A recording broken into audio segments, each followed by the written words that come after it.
Hey everyone, Katie Roberts with the British Columbia Football Conference. I'm here with Trent Price, the third-year running back of the Kamloops Broncos out of Prince George. Bye week, Trent, are you enjoying a little bit of time off, or are you guys kind of grinding full time? No, I'm taking some time off, getting in the gym. Basically, mostly just recovery stuff. Fair enough. Did you get back home to Prince George for a visit at all? No, I live here. I live in Kamloops now, so I don't get to go to Prince George at all. Okay. Now, I understand when you moved to Kamloops, your mom actually took a job transfer and moved out with you. Obviously, you guys are pretty close, I assume. Yeah, we are pretty. It's been me and her, but basically my life. So. Oh, so mama's boy. Fair enough. So she actually works for the Ministry of Forests. So that kind of leads into my next question. Smoke, smoke, and more smoke. It gets obviously, bad. Yeah, I can imagine. It was bad in Kelowna, and I heard Kamloops was a lot worse. So I imagine the last couple of weeks has been more than frustrating between the canceled game and home game being moved to Chilliwack. How frustrating has that been for the players, more specifically the canceled game? Canceled game is tough because the whole week you're getting ready to play a football game and there's nothing to go. So we got 2 weeks of practice for Chilliwack.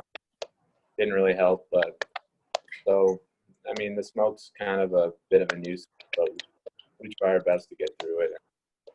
Yeah, that's about it. Back to life. So if it was your call personally, would you have preferred to play the extra game during and lost your bye week, or were you happy with the decision to do a 4-point game? A little more motivation on that. I think it obviously puts a lot.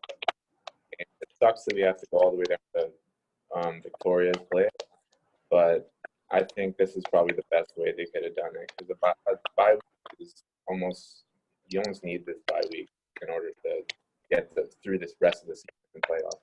Yeah, especially going into the tail end. So you mentioned with the Chilliwack game that having the 2 weeks of preparation didn't really help. I didn't watch the game personally, but from what I've heard, you guys put a much better effort, even though it was a loss.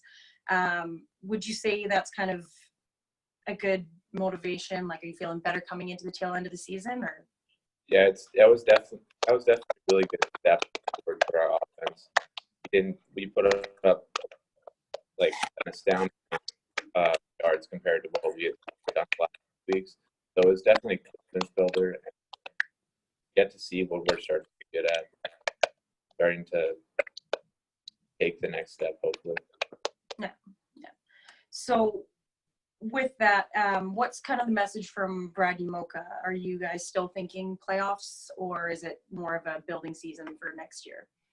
We're 0-3, so we're still able to get to the playoffs if we can make it. Coach is always preaching playoffs, get to work, and they're never dead until someone says they're dead, and we haven't said that yet. Awesome. So it's a good mindset. It's nice to see people giving up and being deflated after not a great start. Yeah. So let's talk Trent. You personally, roster says you are 5'11", 235. Safe to say you're filling more of a fullback role than a tailback role? I've actually dropped about 10, 15 pounds since the start, and I play a lot of fullback. I enjoy it, I guess, but running back is a true passion, at least. Cool. So 19 years old only, in your third season of junior ball. You started young in the BCFC, obviously. Was it kind of a bit of a shock, the level of physicality at junior, or did you know what you were getting into and you prepared for it? I think it was a bit of a step up. I got a lot of the hits in spring camp and training camp, so I kind of knew what I was getting into, but the game speed is definitely a lot harder than what I knew coming up out of Prince George, where we were the biggest and strongest team. So kind of dominating. So would you say it was a big advantage getting that early jump on the bigger size and higher intensity? Yeah, I think so. It's definitely a big step up from the size of players that are playing size of offensive lineman, defensive lineman, speed of the linebacker. but yeah, it's definitely an advantage to be able to see and feel that before getting into the league. Yeah, fair enough.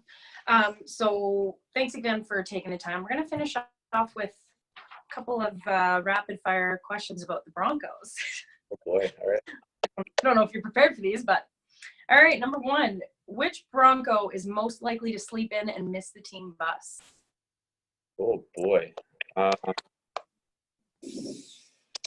I would have to say Jace Roberts. Gonna get in trouble for that one? Probably not, no. Oh, it'll get worse, I'm sure. Most likely to get in trouble for goofing around at practice? Ooh, definitely Troy Mello. Okay. Which Bronco wins a bench press competition? Derek Waldy, hands down, every day. Oh, that was easy. Who loses? Jeez. Tough one. I'm going to get in trouble for this one. Definitely Rylan Anderson. Well, there you go. See, you're motivating him. You're not going to get in trouble for that. Now he has to prove you wrong.